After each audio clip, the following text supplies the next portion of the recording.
Découverte, innovation, prenez de l'avance. Bienvenue dans Futuris.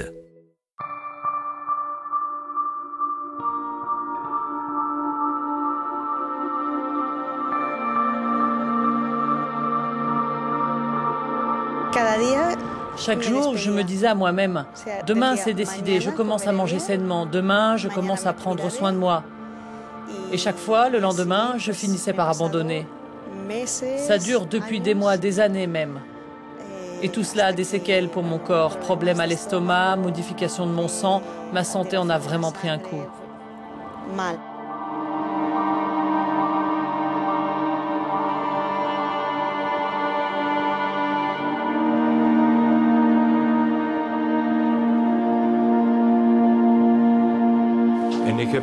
Je suis chauffeur de bus et j'ai maintenant de sérieuses difficultés à tourner le volant quand je conduis. Tout a commencé par une douleur le long du cou qui se déplaçait vers mes épaules. Cette douleur au cou dure depuis 3 ans maintenant.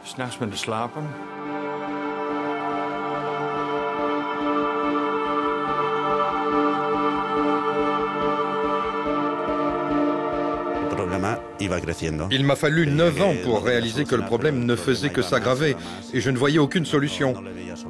Les conséquences ont été désastreuses, problèmes familiaux par exemple. J'ai beaucoup menti, mon ami a perdu confiance en moi. J'ai fini par me recroqueviller sur moi-même. Dans mon monde, il n'y avait que moi et mon problème. L'exploration virtuelle d'une île est-elle une partie de la solution pour ces 3 patients?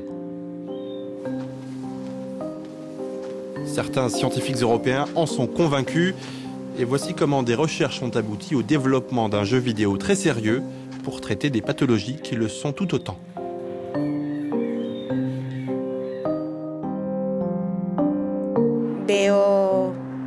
Quand j'aperçois un panier de fruits, je ne touche pas. Il y a quelque chose dans mon cerveau qui me dit que cela m'est interdit, parce que c'est une alimentation saine. C'est comme si je n'avais pas besoin d'aliments sains.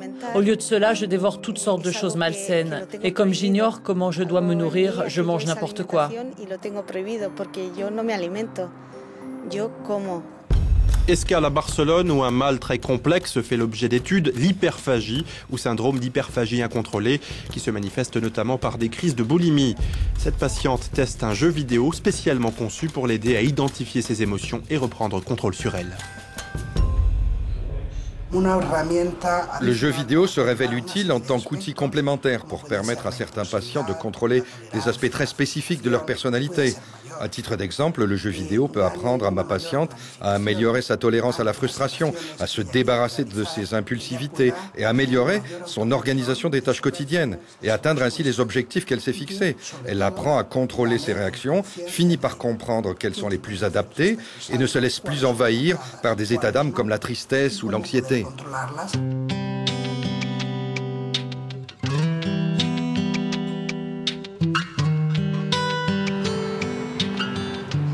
Certains patients de ce centre de réadaptation souffrent de douleurs chroniques au dos et au cou. Les jeux vidéo les aident à détendre leurs muscles, améliorer leur performance physique et maintenir une certaine discipline dans leur formation. Ces électrodes servent à mesurer sa tension musculaire. Il peut donc ainsi tenter de la réduire.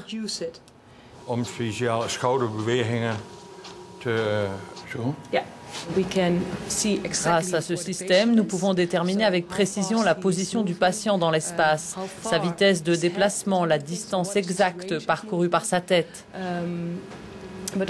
la palette de mouvements qu'il effectue, mais aussi le degré de tension de ses muscles. Donc il y a toutes sortes de données que l'on peut extraire du jeu et utiliser pour notre recherche ou dans le traitement des patients. Le jeu vidéo a été élaboré dans le cadre d'un projet européen de recherche appelé Playmancer. Développeurs, psychologues et thérapeutes ont travaillé ensemble pour élaborer des solutions adaptées, aussi bien à la rééducation que pour traiter certains troubles mentaux. Ce jeu va bien au-delà de la réalité virtuelle. La réalité virtuelle se contente de reproduire l'environnement sans proposer de récompense. Notre but était de motiver les patients pour les aider à mieux connaître leur corps et l'esprit. Les jeux vidéo sont amusants et motivants. Nous avons donc pensé qu'ils pouvaient faire office de thérapie complémentaire pour différentes maladies. Ce jeu vidéo sert de lien entre les patients et leurs thérapeutes et médecins. Développer des jeux vidéo pour traiter certains troubles psychologiques est devenu un véritable défi. Me extrañó que un videojuego pudiera servir como tratamiento para un problema con el juego. Au début, j'ai trouvé ça bizarre de vouloir traiter ma dépendance aux jeux d'argent avec un jeu vidéo. Mais après quelques séances, j'ai fini par ne plus me poser de questions. Le jeu vidéo m'aidait à cerner mon état d'esprit. Il peut par exemple m'aider à réaliser que je suis devenu trop nerveux. Et ça me permet de faire un travail sur mes propres émotions pour tenter de me calmer. En effet, le jeu vidéo parvient à identifier l'ennui, l'excitation ou l'anxiété chez les patients, tout comme leurs réponses cognitives, et cela à l'aide de technologies de reconnaissance des émotions et de capteurs biosensoriels.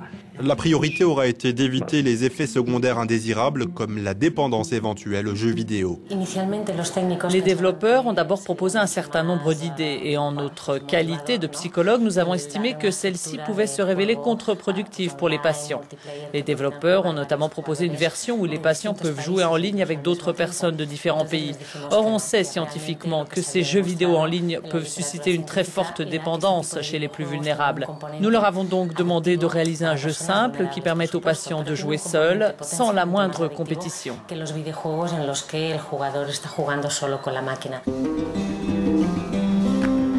Le protocole exige que les patients soient toujours sous surveillance médicale quand ils jouent, et c'est bien là, estiment les scientifiques, que réside la différence avec les jeux traditionnels qui reconnaissent certains mouvements chez les joueurs.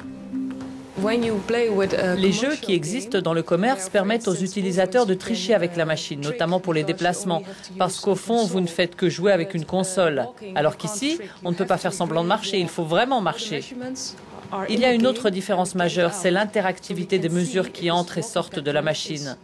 Cela nous permet de vérifier si le patient marche normalement et de mesurer sa tension musculaire. Les jeux commerciaux permettent aux informations d'entrer, mais pas de sortir.